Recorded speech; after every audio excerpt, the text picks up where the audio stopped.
All right, so my goal today was to actually talk about the things that we don't usually talk about. So we usually talk about title tags and meta tags and getting your keyword and your title of the post and then getting your keywords throughout the post. So I don't want to talk about any of that basic stuff.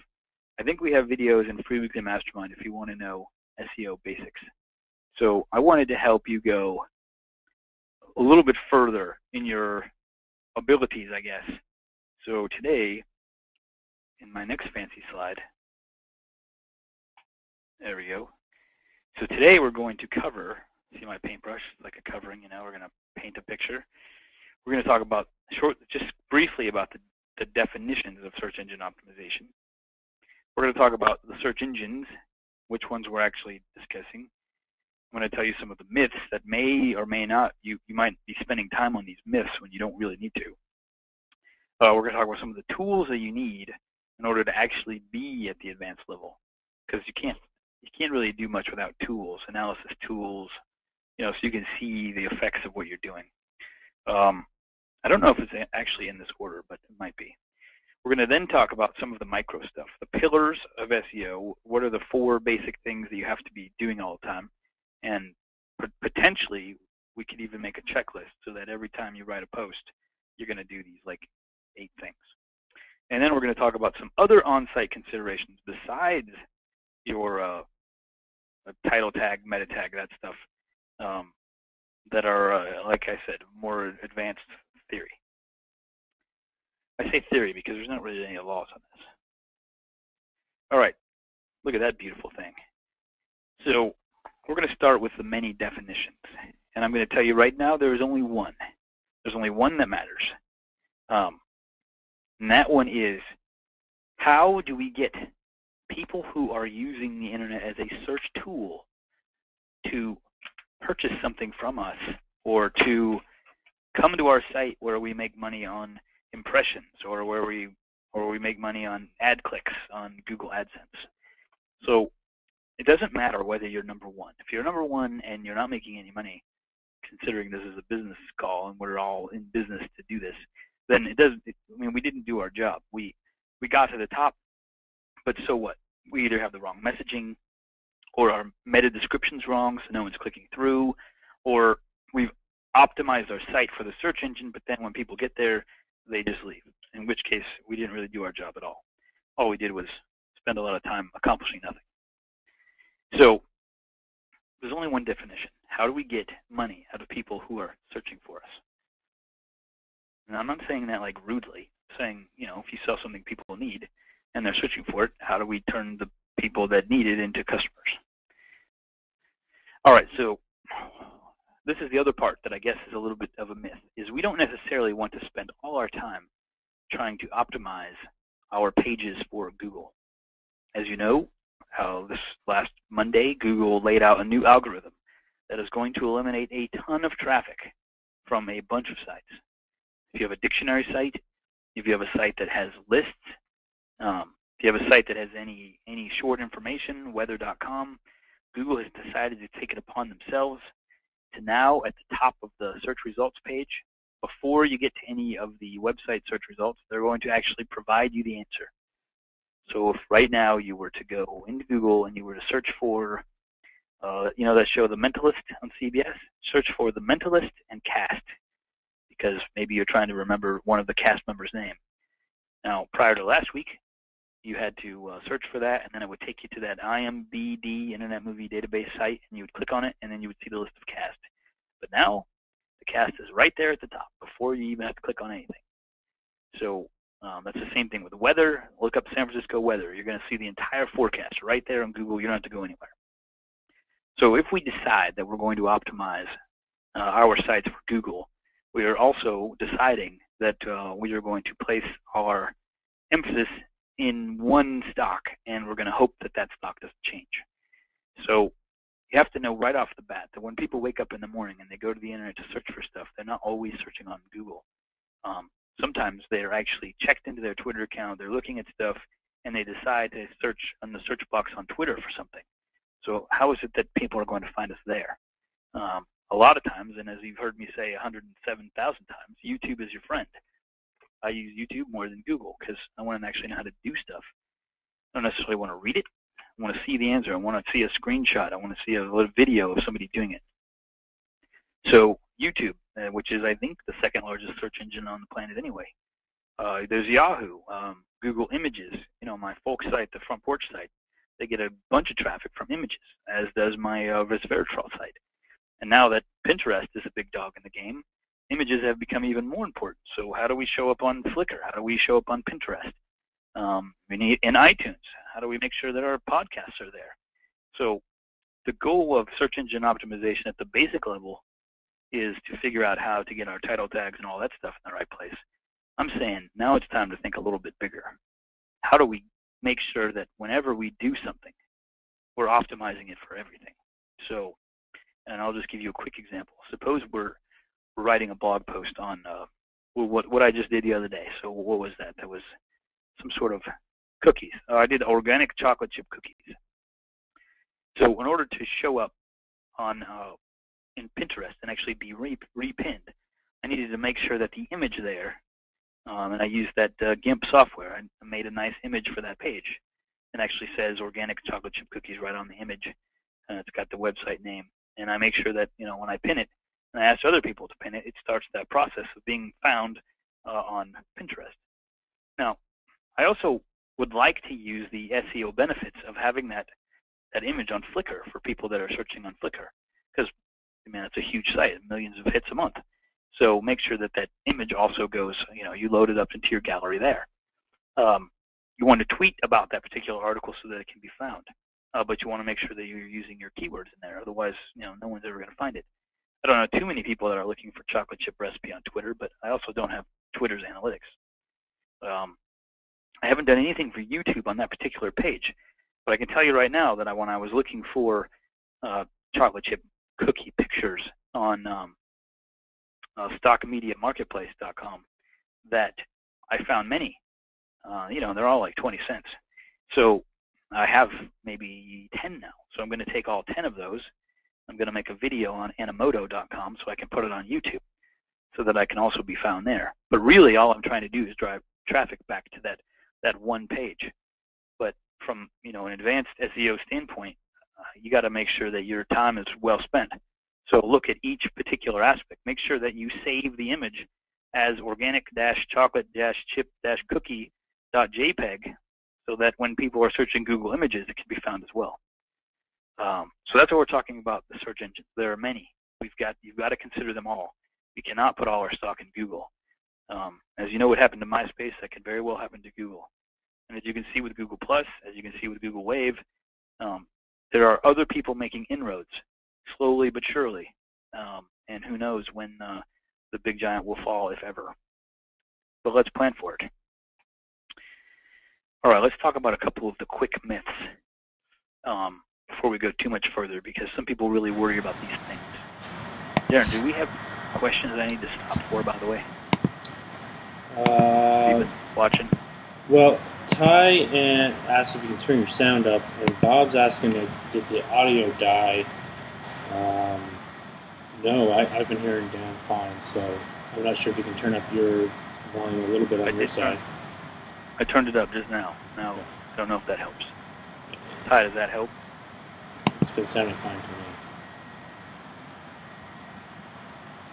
Yeah, we're all good. Ty says it worked. What about Bob? Are you hearing us, Bob? There's the Bob. Come in, Bob. Oh, good. All right, I don't see Bob yet. I see a bunch of other people who are saying it's just fine. Bob, other people are saying it's just fine, so I know you can't hear me, but I am doing sign language, just in case. Hope you got that. All right, so let's talk about this Alexa rank myth. So there are all kinds of blog posts on doing things to increase your Alexa rank, when Alexa is merely a third-party service that has provided this index. And this index, the way that they get information for this index is that there is an Alexa toolbar you can add to your browser, to Yahoo, to Firefox, wherever. Now, anybody who has that toolbar on their computer, Alexa collects the information of the websites they go to and all that kind of stuff. So If, for instance, you have an incontinent site that is mostly frequented by 65-year-old women who haven't quite updated and pimped out their Yahoo toolbar with the Alexa toolbar, then Alexa's not going to know that that particular group of people is going to your site. So the Alexa rank is a nice little index that you can use to compare one site to another. But you've got to know that the internet marketing sites, where internet marketers who have the Alexa toolbar, are going to rank a little bit higher than other sites, even for the same amount of traffic. So the Alexa rank is not going to get you anywhere. Google's not checking it to see whether they should rank you higher.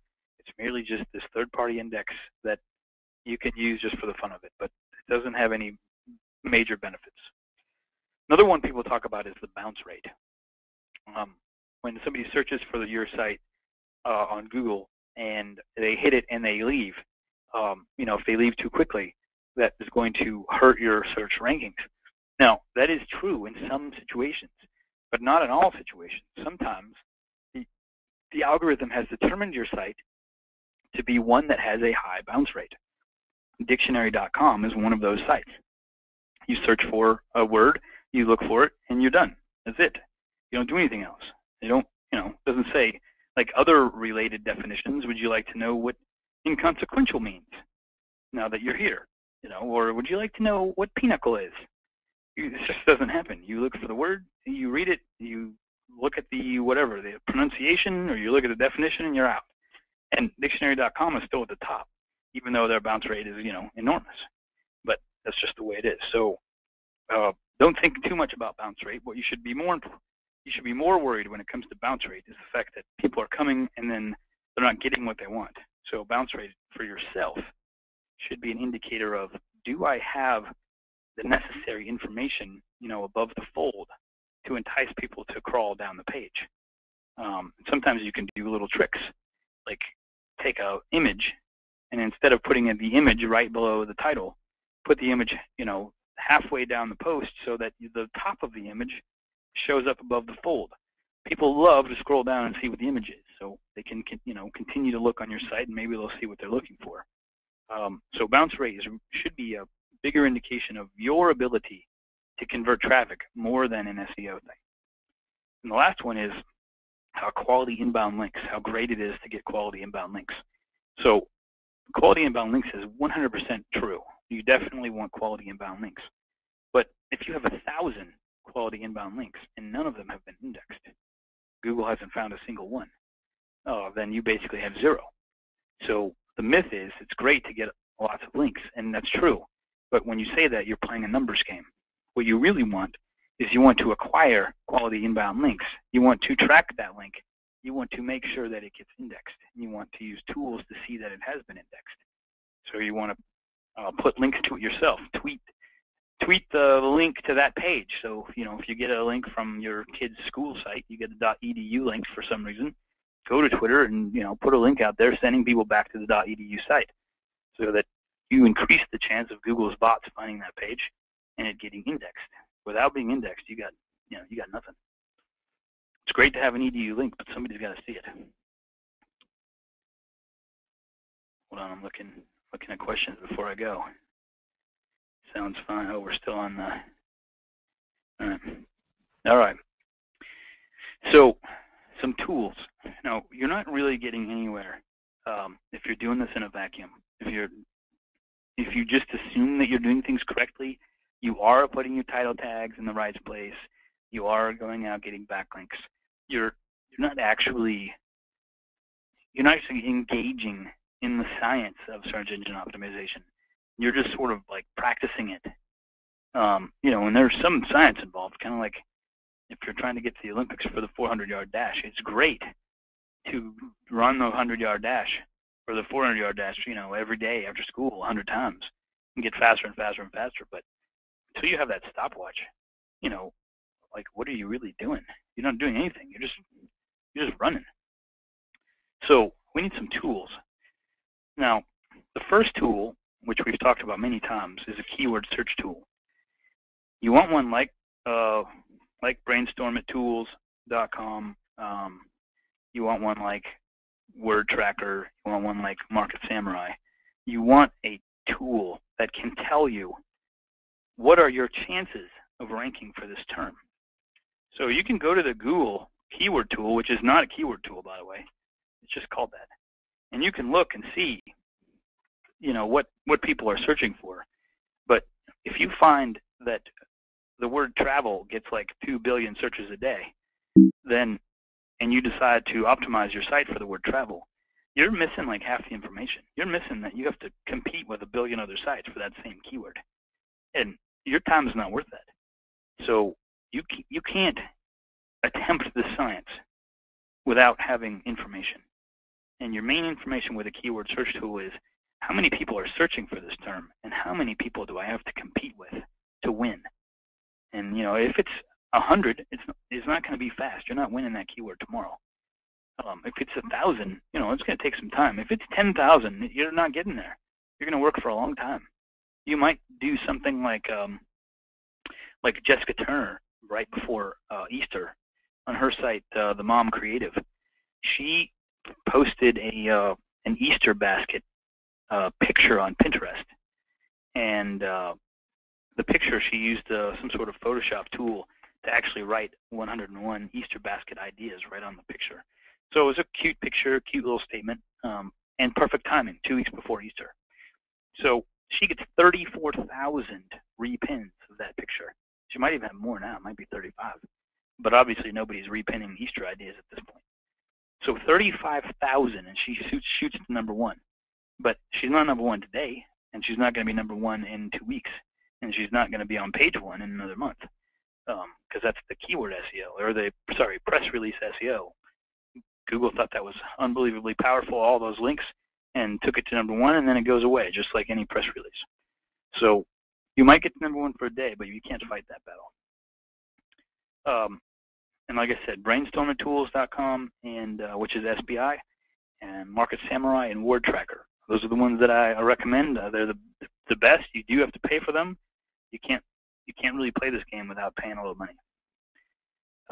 Backlinking tools like Ontolo, ONTOLO, like Majestic SEO. These are tools that help you find your backlinks, help make sure that your backlinks get indexed, and see how many backlinks you have. There are also analysis tools, like determining with your competitors how many links they have and how many of their links are anchor text, and where do they get their links? Because then you could go to those sites and you could, you could basically duplicate the link that person got so that you also have it. So Ontolo is one, Majestic SEO is one, Ahrefs is one, BuzzStream is another one. In fact, I will email you all these tools through the Free Weekly Mastermind group, and then when we post this, we'll also put like a little synopsis there of the different tools that I'm talking about. But like I said, if you go out and use Unique Article Wizard, which I do, and you have an article spun and it sends it out to a ton of places, you want to make sure that you can find those and that you can make sure they get indexed. So you need these kind of tools, and that goes along with the analysis tools. I'm sure you're aware of Google Analytics, but I guess then we have a Google Analytics video in Free Weekly Mastermind that'll help you explore a little bit more of the options. But there's a lot of powerful stuff in there, powerful information. How are people finding you? You can determine from your SEO efforts whether or not people are going to the page that you want. Because, like I said, if you're number 1 for Google and you're not getting what you want, you've only done half the job. So Google Analytics is fantastic, but I would say for your SEO efforts, Google Webmaster Tools is even better.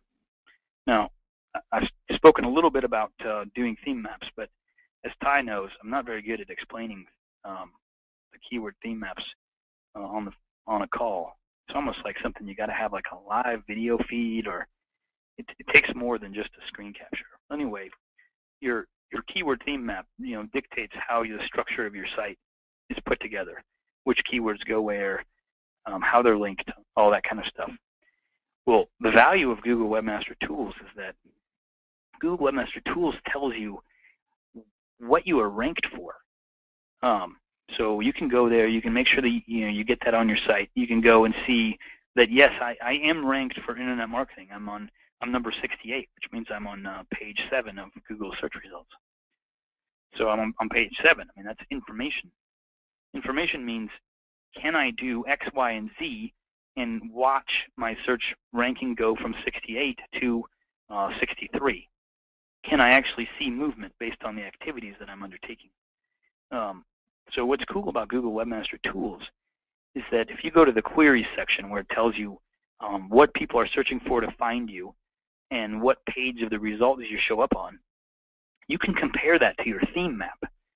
For instance, if we did a keyword theme map for this past holiday, for Easter, and we had all the Easter keywords laid out, we know exactly how they're related, how we're writing the post, which link goes where, which we'll talk more about here in a minute.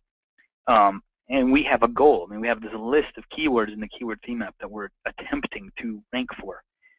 So the day after Easter ends, that's the day Easter search stops. And I'm sure you probably did not search for Easter ideas on Monday.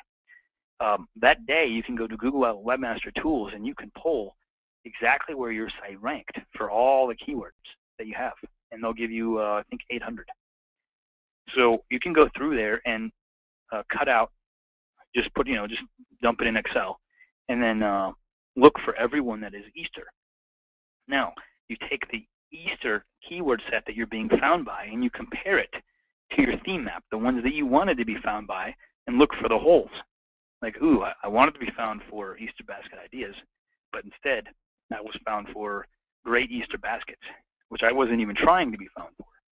So now I need to make sure that next February, when I start my Easter campaign again, that I start working on Easter basket ideas, because in my search engine optimization, that is the area where I did not get ranked. That's where I need to start up again. So if you have, if you use these tools, you can not only create your own benchmarks, but you can see where you should start working so that you continually make progress. Even going into Google Webmaster Tools right now and looking to see where your site is ranked, you could pick out a keyword that's on page 2, that's in the 20s, in the teens, that's 19, 20, 18, 17, and you could work on that. You could spend the rest of the week. You could write a couple articles, get a couple backlinks. You could make sure that internally your anchor text is pointing to, from the right pages to that page. And then, in a couple of days, you could look back at Google Webmaster Tools and see, did you move to number 14 or 13 or 12? Did you prove to Google that that page is more relevant than was before? And if you'd moved a little bit, then spend a little bit more time. Try to do a guest post, create a video for YouTube. There's 1,000 different ways you can get links back. You could create a hub page or a Squidoo lens so that your links come back to that page. And you could go back to Webmaster Tools and see, did I move from number 12 to number 9, or do I need to do more? And, keep your checklist. What seems to be working for your site and what's not working for your site. That's the reason why you need tools, the same as you need the stopwatch when you're doing the 400-yard dash. Unless you can figure out the value of what you're doing, you don't know where to start, where to continue, or what to work on next. Tools are good. So, pillars. We're going to talk about the 4 pillars. Now, this is basically how we're going to start your checklist of when you write a post, or when you do the next thing, create a page on your site. These are the things you need to be aware of. We're going to start at the bottom because it seems logical. So links. You definitely want to have incoming links. If you go to Nichewatch, Nichewatch, nichewatch.com, and you plug in your keyword, and you plug in your website name, not the domain name, the actual page. We're always trying to get a page ranked on number 1. We're not trying to necessarily get the domain. And even, if you have a WordPress blog, sometimes it makes sense to really try to get the category page ranked number 1, because the category page is the one that continually has new content on it that's related to the category. So you're going to go to nichewatch.com, nichewatch.com, put in your keyword, put in your page name, and why this takes like 2 minutes, I have no idea. Apparently they have not seen the microwave, but it takes like 2 minutes, sometimes like 4, which, in our internet world seems like freaking 3 days. Can't I got to like take a break, do it before I go to bed, or I get frustrated. Anyway, they're going to return to you who is number 1 for that keyword, who is number 2, I think all the way through number 20. And then in the little matrix they return to you, not only do they give you the domain name that's ranked for that, they're going to tell you how many backlinks they have, how many to that page, how many to the domain, and you can compare yours to theirs. You can easily see that, for underwater scuba diving, that you are number 67, and it's going to show you the top 20. And at number 67, it's going to show you have 8 incoming links. But number 1 has 675 links, and number 2 has 540 links, and number 3 has 390 links. So you're going to know immediately that your 8 links are not really comparing from a search engine point of view to the one that has 600 some links. So that's when you got to go back to this checklist. You got to make sure that you're doing these things to help move yourself up, but also making sure to know that for that particular keyword, Google is really taking into account the incoming links. Now, going back to the Easter basket ideas thing with the mom creative, Pinterest is a no-follow link situation. So, that particular page is showing no incoming links, even though it has like 35,000. So that part of Google's algorithm is called social, which is number 2 on my list of 4, starting from the bottom. The social part is Google, and more importantly, YouTube, is spending a whole lot more time in their algorithm on the value of the social part. Are people commenting? Is there traffic? Are those comments being reproduced on Twitter or Facebook? Is that social atmosphere there? And the reason that happens, and is becoming more and more important, is because the social part is hard for the spammers to reproduce. The social part is telling Google that this page is particularly relevant for this because people are actually commenting on it. People are here, they're coming to it, they're coming from Pinterest, they're clicking on it. It's like a really good organic way for the search engines to say, hey, this information is more relevant than the other one, which has more incoming links. Now, when you go to nichewatch.com and some of these other sites that I mentioned, like Majestic SEO, for different keywords, you might see that the number 1, has like 5 incoming links, and the number 8 has the 200. And you'll know then that there's something that they're doing that's overcoming the power of the incoming links. And some of that is social. Those social sites that are getting a lot of traffic, that people are coming from Facebook, that people are coming from Twitter, that's got more and more power. So putting your emphasis on that, and I'm talking about now a little bit about the messaging on your site, is writing your blog post so that at the end of it, it's clearly an indication or clearly a call for you to comment or to contribute, to add to the conversation. If you're going to work on all 4 of these pillars at the same time, you got to consider them all. So I gave you the example of the organic chocolate chip cookie and what we're going to do for the search engines in terms of images and title tags and all that. But on our checklist, we also want to write, we want to make sure that we are enticing the people to leave a comment. We are using the Facebook plugin, or we're using a plugin where they can click a button that says, also list on Facebook, so we can get that viral part. We're not just stopping at the keywords. We're trying to tackle Google's second pillar, which is that social part. And the more of that you get, the better off you are. Even if you screw up a little bit on the title tags or on the meta tags, you can overcome some of that with the social side. Now, consistency is even a bigger part of the algorithm than it used to be, and it's part of Monday's Google algorithm change. They're now obviously paid or domain name age has got a lot of value to it. A domain age is telling Google that, well, domains that are 1 year or younger are typically the ones that spammers buy. So they'll buy, several hundred, they'll use a bunch, they'll get rid of them. So in order to kind of combat the spammers, because, their goal is to bring back relevant results, they put in some emphasis on older domain names because, it's kind of like one filter. We filter out the spammers a little bit by taking away one of their tools. in their tools was continually buying new domain names. And even on Google or on GoDaddy, I think a renewal is more expensive than a new domain. So the spammers will just buy a new domain, instead of paying them a more expensive one. So that being the case, the age of the domain still matters. But what is reducing the value of the age is static content. So now Google's algorithm has changed a little bit, and so has YouTube's, in terms of consistency, and Yahoo's as well. They all want to see that your site is not only keyword rich and relevant to the content, but they want to make sure that it's updated regularly. It needs to be modern. It needs to be up to date. It needs to continually be taking into consideration new information in the marketplace. So consistency has moved up. Now, I don't know if you saw Lynn Terry's site, Low Carb Traveler. She started, I forget when she started, but she started, she dove into the pool head first and went full bore. She, started like 2 posts a day, sometimes 3 posts, 1 post. Like every day there was something new there. She was tweeting it on Twitter. She was putting it on Facebook. She had other people doing stuff. She had comments.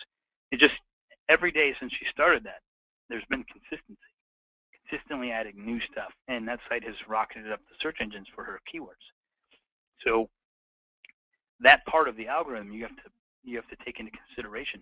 Now, if you are the kind of person who has 58 domain names and you're trying to make $3 a day from each one, that part of the domain name is probably going to take over and be more important over time, in which case it's going to be harder to be that kind of person where you're trying to dominate a bunch of tiny niches. If you decide that you are going to be an expert in your field and you're going to be open about what it is that you're talking about, you have a much better shot at the consistency standpoint. So, Darren and I both have several sites, and neither of them do we really promote heavily in our social networks because they're all kind of like our back-end niche sites. We just don't, I'm not necessarily the resveratrol guy, even though I have a resveratrol site. So I don't send you guys emails about resveratrol related things. I don't put stuff on Facebook about, the healthiest wine or any of that stuff. So people like Budget Savvy Diva, who's I think one of the new power pinners on Pinterest, like her whole life is that. She is bringing you deals all the time. So she's constantly posting things on her site. She's emailing. I mean, that's who she is. She's the person in that field. And being the person has now made, a new big difference, because when you are the it girl, when you are the demographics guy in the world, when you are the person to go to for gifts, and you can constantly talk about that, and your audience is fine with it. You're not spamming them. You just happen to be the expert in that field. Your consistency goes up because you can keep talking about it. So consider that when you're thinking about branching out and doing more sites. Is can you tackle that pillar of SEO, consistency, if you have multiple? Finally, the on-site, which we talked about a little bit. Now, the on-site is stuff like the title tags and the meta tags and that other stuff. But it's also the structure of the site, the keyword map, theme map structure. It's also outgoing links, incoming links. It's how is your site set up. Let me see what the next slide is, because I think I was going to talk more about that.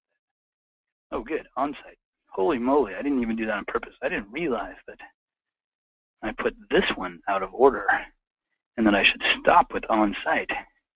That was brilliant right there. That was brilliant luck is what that was. All right, so on-site considerations.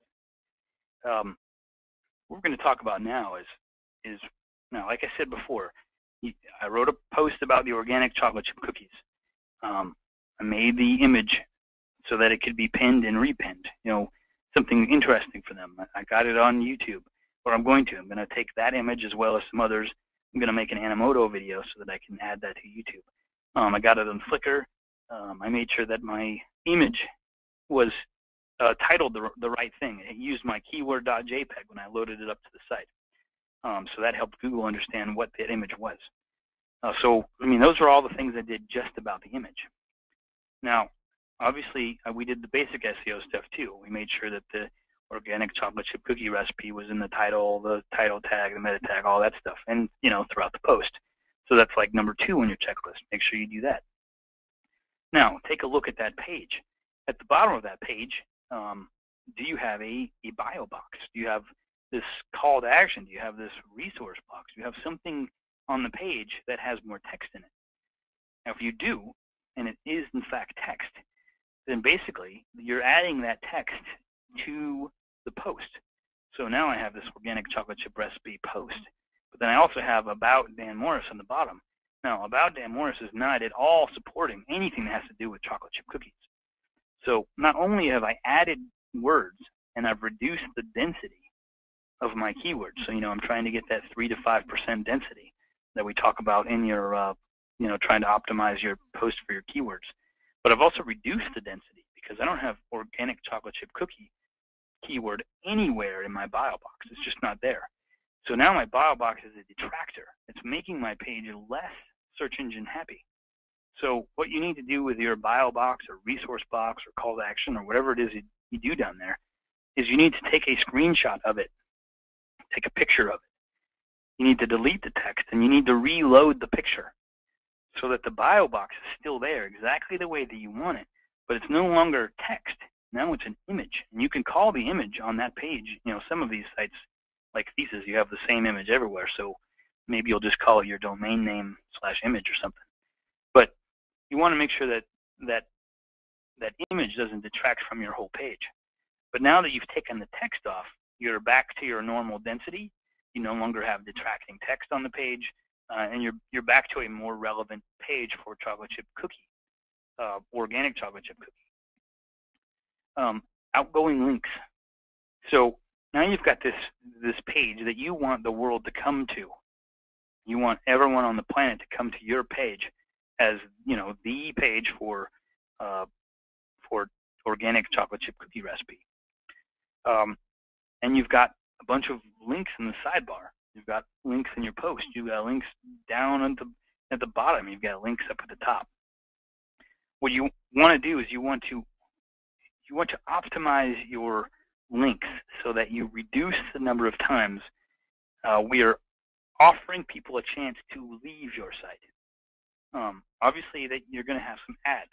Ads are treated a little bit differently by Google. But if you sell a book on Amazon, and in the right-hand side you have a picture of the book, you have a click here to go buy it, and that particular image and link is showing up on every page of your website, that is an outgoing link on every single page to Amazon. You are basically transferring some of the power of your site to Amazon, and you're doing it on a page-by-page basis. And because you've provided an outbound link on your organic chocolate chip cookie recipe page, that page has less value than it did before, less power, because there's like a door, there's a way to get out. Like, how could it possibly be important if there are ways to get out, if we are trying to send people other places? Hold on, I'm going to take a drink. That's what it sounds like when you take a drink on a webinar. So what we'd like to do instead of that is we want to take that sidebar ad where we're driving people back to Amazon to buy your book, and we want to drive them to an internal page. Every single one of those links on every one of those pages, we're going to drive to a page on your site, a web page that talks about your book, that helps to pre-sell the book before we send them to Amazon. So then on your site, you only have one outgoing link to Amazon.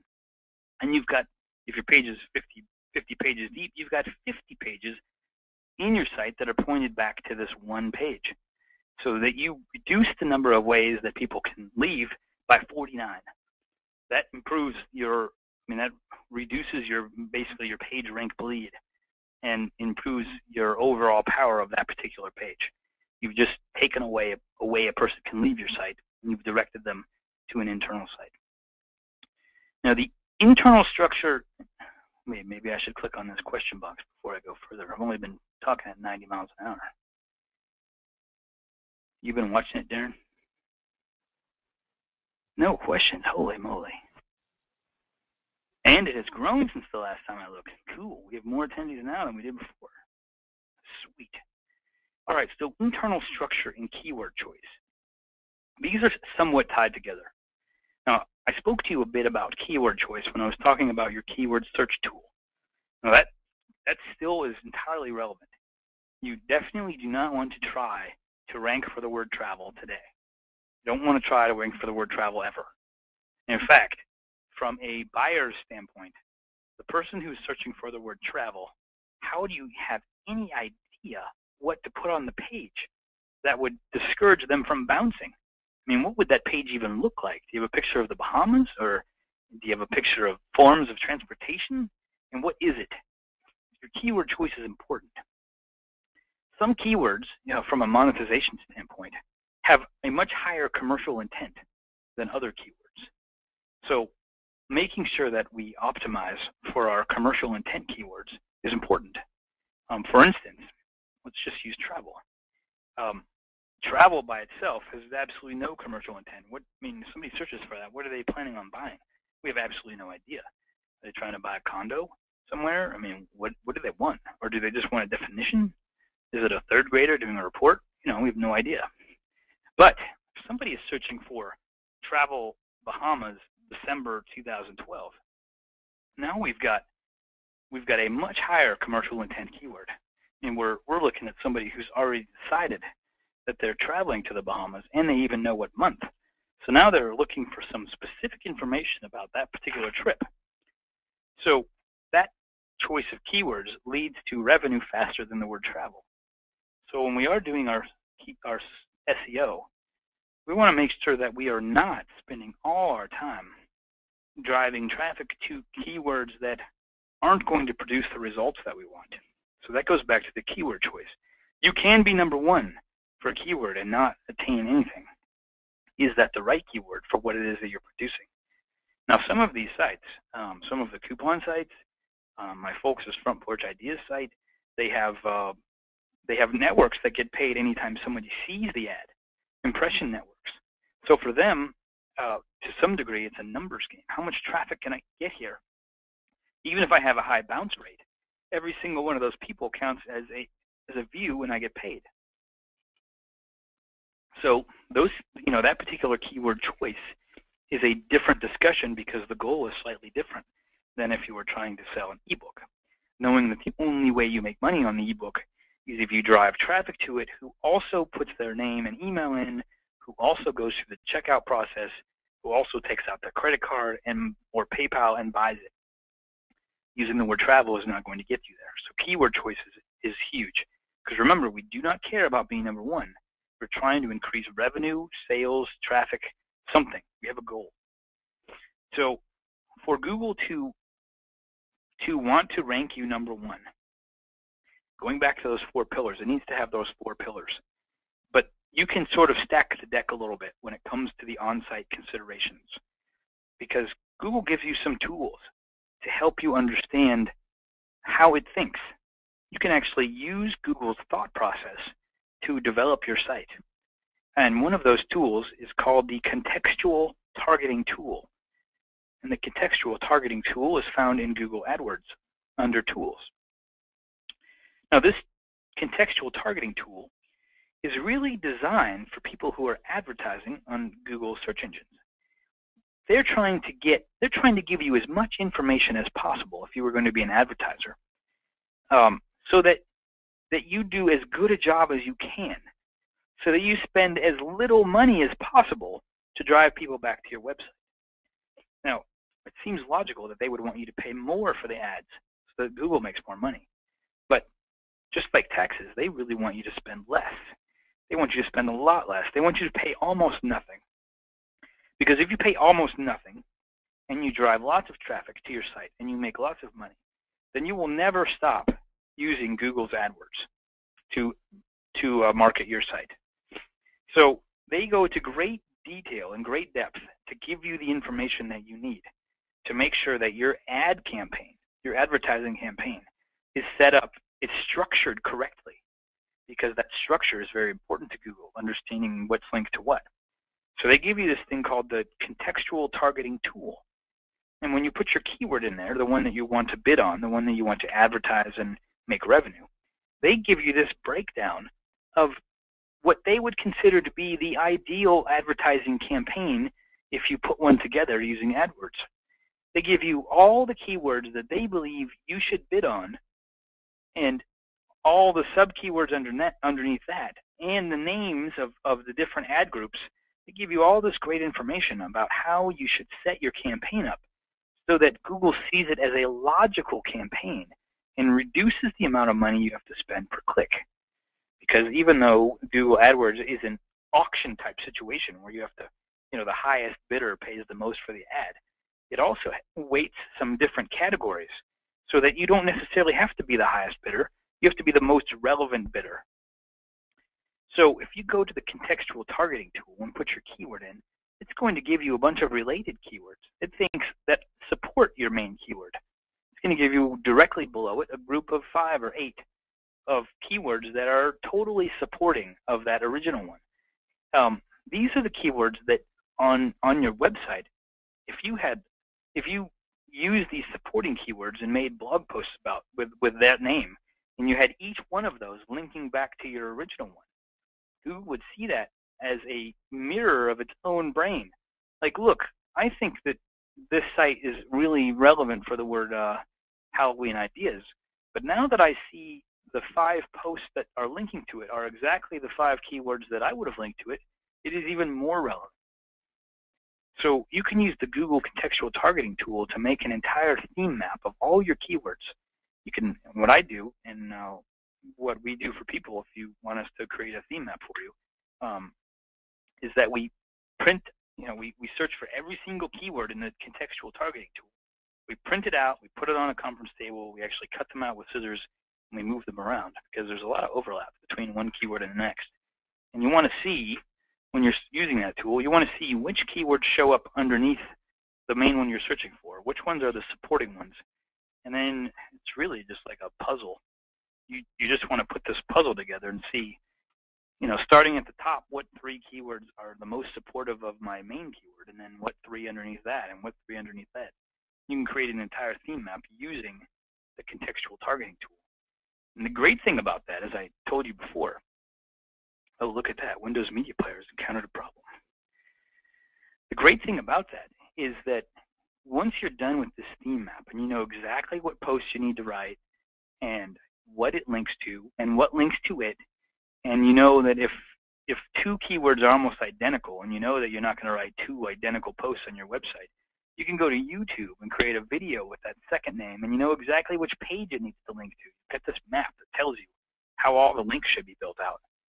But going back to that Google Webmaster Tools comment earlier, at the end of your campaign, whatever the peak season is for your keyword, you can go look at Google Webmaster Tools and compare whether or not you achieved the results you wanted. Did you get number 1 for all these tiny little keywords that had almost no search and almost no competition? And if you did that increase the likelihood that you became number 1 for the keywords that were a little bit bigger, the keywords that they support? You can see exactly whether or not you achieved your results, and then you can see where you failed, where you need to do work, what Google's not seeing, where you need more links. I mean, the whole thing is laid out for you. It's quite nice when you put together the theme map and you compare it to Webmaster Tools and see, am I getting where I want to be going? And actually, both of those, the theme map and Webmaster Tools, are free. So if you're not ready to invest in some big money analysis tools, those 2 you could start with right away. The problem that you will have is that you will not know which keywords to even start with because you don't want to start with the word travel. You need to know how many you're competing against. So you need the keyword tool to give you both supply and demand of any particular keyword. Is that my last actual slide? Oh, holy moly. Now it's just black. All right, Darren, do we have any questions on that so far?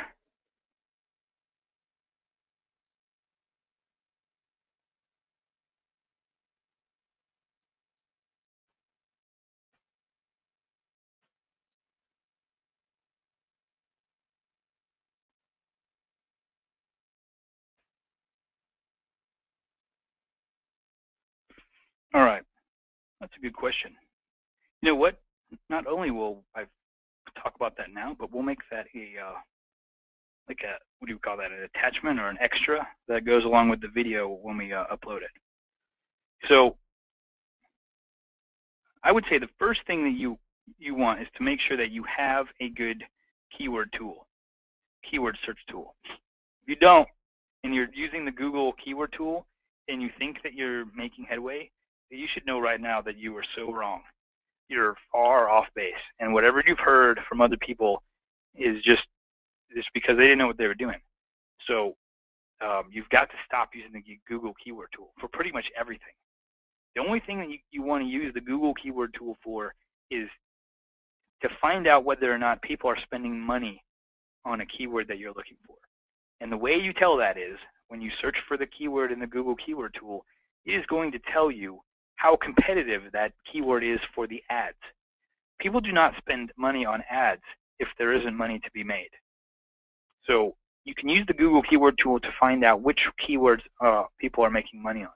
But to some degree, you can't even do that and be fully satisfied with it, because somebody, there might be tons and tons of people advertising for the Nikon cameras keywords, but there might be anybody at all that is searching or that is advertising for the Nikon 3-megapixel, $279 black camera, that keyword. So that keyword would produce money for sure, but nobody really might be advertising on it. So you can just sort of use the keyword tool for that. So that would be my first thing, is I would get a really good keyword search tool. I like Brainstorm It Tools. I like, which is SPI. I like Market Samurai and Word Tracker. All three of those, pay money and use paid service. Don't try to skimp on this. Once you get a good tool, you have like a whole roadmap for the rest of your life. Now, make sure that you have Webmaster tools and analytics on your website. If you have a WordPress plugin, there's one plugin. I think it's called, well, if you just search for Google Webmaster Tools plugin and you add that, then you can go add the code necessary that Google wants you to put on your WordPress site right in the little box. And then your site will both have information provided by analytics and provided by Webmaster Tools. So both of those are free. You need those. You can't get anywhere without it. You're going to need to know where you rank. You're going to need to know how people are finding you. Google Analytics, you can create funnels, so you can put you can tell Google that I want to know how people get to my thank you page, and that funnel can be built for you. So you can say, look, Google will tell you, well, they come from the home page and they go to this page, and then they go to this page, and then they buy your thing and they show up at the thank you page. So you need the analytics and the Webmaster tools. That's just the start. I mean, that is the basic. Then you need to create a SEO checklist. Now, there isn't a good one because every single site is viewed differently. The coupon sites that produce like 50 posts a day actually get indexed by Google like 50 times a day. Other sites get indexed like once every few days. And Google has decided they have different value depending on different things. Like the coupon sites have kind of like this press release value, just like the press release sites. So, Google's going there, it's indexing the coupon for a few days, and then it goes away. So the SEO checklist is a little bit different than if you're just writing about tulips and your entire site is about tulips, every kind of tulip. What you have to do is you have to kind of create your own SEO checklist. Now, I would put the major things on it. So the first step was go out and make sure you get a good keyword tool, get your analytics and your Webmaster tool set up. So then the second step is let's create a checklist every time we do something. So this checklist is going to have these 4 pillars right here: consistency, social, on-site, and links. On the on-site, we're going to put, are we optimizing our image? Do we make sure that it's ready for Pinterest? It's on Flickr. We have a link back. We've used it in a video. It's categorized, it's named correctly. It's in the post. We're going to make sure all of that is there. We're also going to make sure we have our title tags, meta tags. So write all that stuff on your on-site checklist. We're going to make sure that we have links from other posts coming back to our original posts, and hopefully you'll have done a keyword theme map so you can figure out which posts need to link back. So you're going to want to create a little checklist that says all these different things that you're going to do.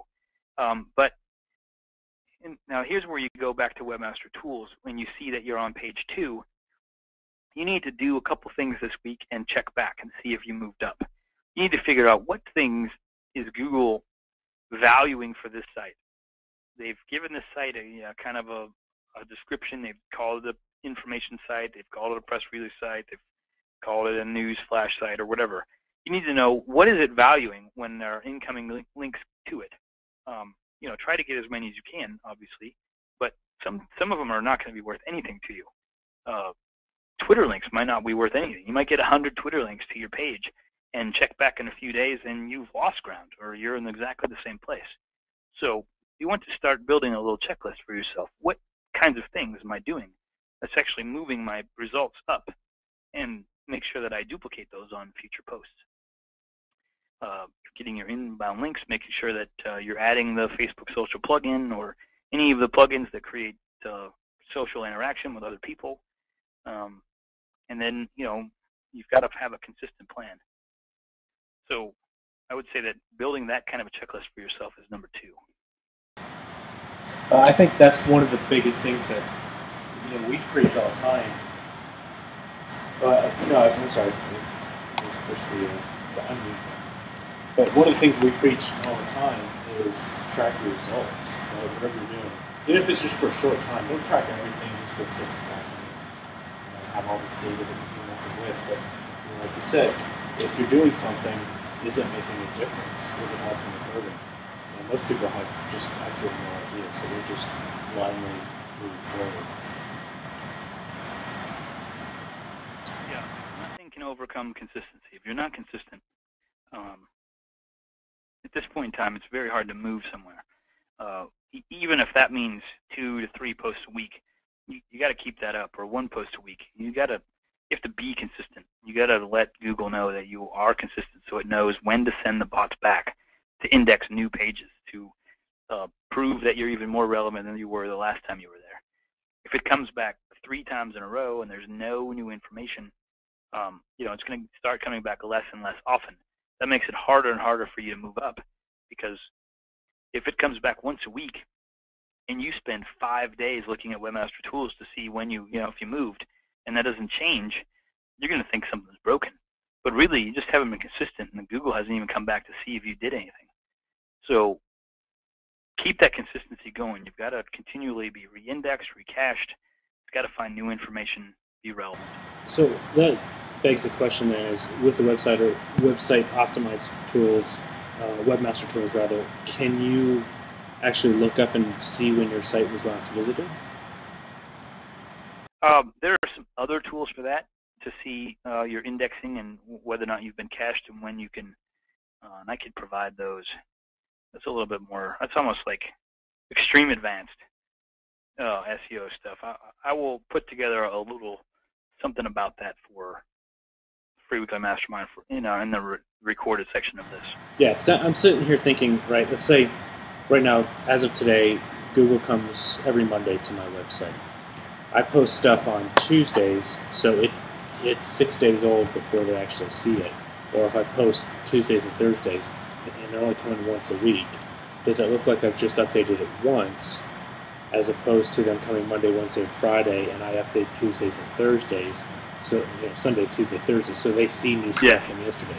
Which is better, and should I adjust my posting schedule over time based on that, getting Google to come and visit my site more often? Well, it kind of works the opposite of that, but that is exactly what you want to do, is you want to make sure every time it's there's new information. So actually, the free service called AW Stats, which can be usually found in your cPanel, unless you pay for a part of it, can tell you when Google bots arrive. You can look daily. But also Market Samurai has a function that you can program in. I would say the more consistent you are, the more Google's bots and Yahoo's are going to change to accommodate what you were doing instead of the other way around. But until it does that, seeing that you get indexed every other day, you should be producing content every other day. Some sort of content. That could be comments on a blog post. something. There's got to be something. Well, I think comments too are a really powerful way just for the keyword richness that people post about. The social factor. If you can get people to use your keyword in the comments, then you are, once again, you're not diluting your overall text with more words that, your keyword now has less density, but you're even, it's like a double good benefit. Now you've got keyword in the social comment, and what's crazy about it is normally it's natural. Normally somebody will say, this is a great chocolate chip cookie recipe or something like that. So you don't really have to fish for it, but if you have to ask someone a couple times to do that to get the ball rolling, it is what it is. Yeah, I've seen some people where they will actually post the first comment to their own deal just to get it going. Jeff Herring, the article marketing guy, a few years ago, in one of his strategy sessions, was when you post something on Facebook to also leave the first comment, which I thought it's not bad at all. It does get the ball rolling. It gives you opportunity to ask another question or start something. I have found mixed results with that in terms of sometimes that question just goes unanswered, and sometimes it creates 20 or 30 other comments. But sometimes you get 20 or 30 other comments without you asking the first question. So experiment with it. Yeah, I found some results by not posting the comment on it immediately, but say waiting a little while, and so it seems to bump it back into the stream. And we talked about that earlier today about just Facebook's algorithm, but it's completely on the side. So, anybody have any questions, comments, things that you want before we wrap up? If you don't make a checklist for yourself, and I'll provide kind of a general one in the free weekly mastermind, .com/members area, but it's not going to be as good as if you actually create one. So I can put on there to go through, write your post, check your tags, check your image, get incoming links. You can do all those kinds of things yourself even. Then you can go through your site and make sure that you've eliminated any unnecessary outgoing links to maintain your overall page rank, and you don't have that page rank bleed. You can do those things too. And those you don't really have to do on a checklist because those are kind of one time. But otherwise, create for yourself a network. Where each time you do a post, then you also go out and you add a link to your Squidoo lens, or you tweet it and you send out a Facebook, or you use ping.fm to make sure it goes everywhere, or you write a second article and you put it on Unique Article Wizard. Make your own little thing of, list of things that I want to do. Do that for like 5 posts. Create your checklist, do 5 posts. Go check Google Webmaster Tools in a week or two and see, am I ranked at all for that keyword? Is anything? Do I need to do some more, incoming links, and then start adding things? Okay, this week I'm going to add a hub page, or I'm going to go make a PowerPoint presentation like this about my subject, and I'm going to roll it up to SlideShare. Or I'm going to go do a Cinchcast. There's all different kinds of things where you can get links and people and traffic to come back to your page. So, and then see, are you moving? Does Google like that for your site? Because, the things that you do for my site are a lot different than the things a fashion site's going to do, and what Google wants to see that makes that site even more relevant. So it's hard to just put together this generic list for everyone. I wish it was, but even our clients, we can't. There's no generic list. There's some people that you can pay to do links to get you number one. They'll say, well, we guarantee you number one. Well, ask them if you'd like to be number one for travel and see what happens. It doesn't happen. They're going to say, oh, wait, I can't get you for travel, but I can get you for travel January 8th, 2012. Would you like to be number one for that keyword? It's ridiculous. So it all comes down to consistency, your work, what works for your site, and can you put together a checklist that you actually use? Okay, so one question we have came in from Ty is, can you go over how tags are related to SEO? Tags? Are you talking about like meta tags and title tags? Or are you talking about when you Yes. tag? Yes. All right, well, there's two different kinds of tags. So you have, your site has every page is a website on the planet. Sure, CNN.com is a website from a user experience standpoint, but CNN.com/news is a website. CNN.com/news/automobiles is a website. Every page stands on its own. Every single page should have a different title tag. Now, that's the thing that shows in the top left-hand corner, the very top left-hand corner of your browser. Tells you what that page is. If your site is set so that your title tag is exactly the same each time, then you need to change that. You need to look for a title tag plugin or all-in-one SEO plugin. You just need to change that. So the title tag is going to tell Google what the title of the page is. What is it about? And hopefully you're going to put like organic chocolate chip cookies, and then that, what is it called, the bar, that little straight up and down thing? What is that thing called, Darren? It's not a slash, a pipe. You're going to put a pipe and then put your secondary keyword. Instead of organic chocolate chip cookie recipe, put organic chocolate chip cookies. So that would be your title tag. Now your meta tag means nothing. Google took that out of the algorithm. So people were just keyword stuffing it. They were adding all kinds of crap in there. They were putting organic chocolate chip cookie, organic chocolate chip cookie, organic chocolate chip cookie like 80 times. So Google finally decided, you know what, this is no longer a good indication for us as to determine whether or not this site is of value. Now the meta description, however, which is another tag, is what populates the search results. So the meta description is what, when somebody searches for whatever it is, hot air balloons, and the search results come up, the description is what you see, the little words that describe what that web page is about. So that's useful. That's helpful. You need to make sure that your keyword is in the description.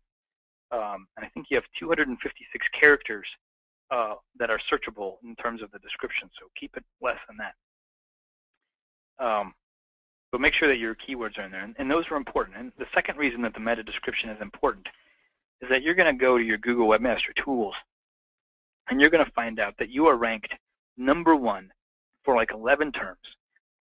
And in column number 2, it's going to tell you how many clicks you got for that. And you're going to see that it says less than 10, which means basically you got no clicks. So what you have to do now is you have to figure out why, when people search for that keyword, are they not clicking on my site? So that is the meta description most of the time. As long as you have a good title tag, you need to go change your meta description to make it more enticing to come to your site. So what are the tags are? There's the title tag, meta description. Well, the tags that Ty's talking about here sounds like the ones that you use in WordPress. So you can choose your category, and then you can put tags when you publish a poster page. So you have, all right, you should know that no content management system, not WordPress, not any system, is designed so that you can get to the top of the search engines. They are designed to make it easy to manage content. So you have to leave some things, you have to take some things of what they give you. Now, WordPress gives you both categories, it gives you tags, and it gives you pages and posts. And now, those are the organization tools that WordPress gives you to organize your site. You can organize by categories, you can organize pages, you can do both, you can organize by tags. Some sites do incredibly well having like 55 tags for each post. And other pages do well not having any tags. Here's the problem with tags. Here's the good and the bad. The tags are more keywords. They're more things telling Google where this page should, what are the keywords related to this page. So to some degree it's good. But here's the bad thing. Anytime that you put a tag on a post, it creates a new WordPress page, a brand new page that has exactly the same information as the original page. So if the original page is cookierecipe.com/chocolate-chip-cookies, that's the page that you just created. Well, now there's a new one called cookierecipe.com/tag/chocolate-chip-cookie. Now, those are two completely different pages. So, as far as Google is considered, that's duplicate content. Now, it's not necessarily bad to have duplicate content, but what is bad about duplicate content is that only one of those two pages is going to get indexed, either the tag page or the regular page. They're not going to both show up in the search results. So, which page do you want all the power to go to? Now, if you have all kinds of incoming links coming into your site, and you've done a YouTube video, and they're all going to the /chocolate-chip-recipe page, they're not going to the /tag page, then if the tag page is the one that gets indexed, then the tag page has no incoming links, and the other page has whatever, 50. The other page is Google goes back to index it and sees, oh yeah, this page is already indexed in our system. We don't need to index another page. I do not know if it switches pages ever. Sometimes, a page will get dropped from the index, and then, maybe that other page will eventually get added. I wouldn't count on that, but I do believe that happens. So the good part about tags is that it creates all these other pages, chances for you to be found, it adds some relevance. But the bad thing is, from an SEO standpoint, is you can't control it then. You can't control where the links go. You can't control which page Google likes the best, which one it found first. So I don't do tags. Just makes it harder for me to control. But other people will tell you that the tags are the greatest things on the planet. And you'll find, for every site that you see at the top that has tags, you'll find one at the top that doesn't.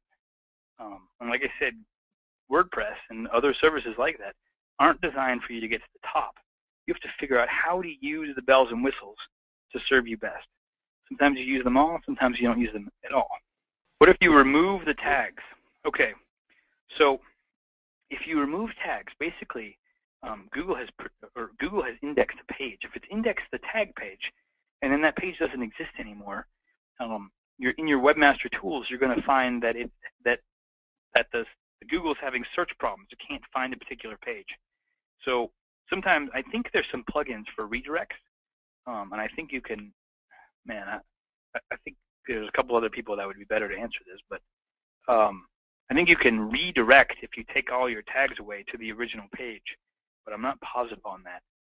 Otherwise, you need to create an in the htaccess file manually.